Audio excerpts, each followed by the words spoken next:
ஜனநாயகனின் தீவிர ரசிகரான சமூக ஆர்வலர் அன்னை வி.ஜி. சரவணன் அவர்கள் கடந்த 5 ஆண்டுகளுக்கு மேலாக ஸ்ரீவைகுண்ட தொகுதி மற்றும் அதன் சுற்று வட்டார பகுதிகளில் உள்ள ஆதரவற்ற ஏழை எளியவர்களுக்கு இல்லம் தேடி மதிய உணவு மற்றும் இரவு உணவு திட்டத்தை ஏற்படுத்தி உணவு வழங்கி வருகிறார்.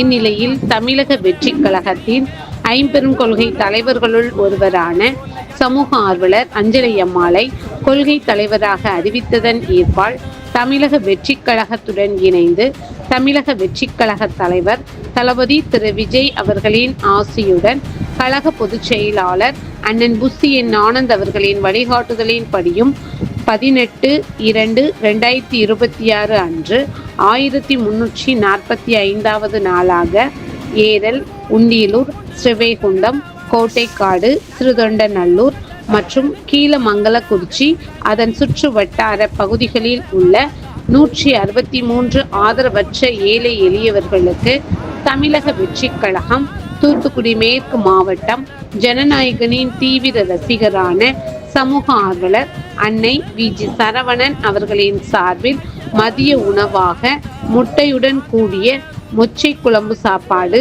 வழங்கப்பட்டது.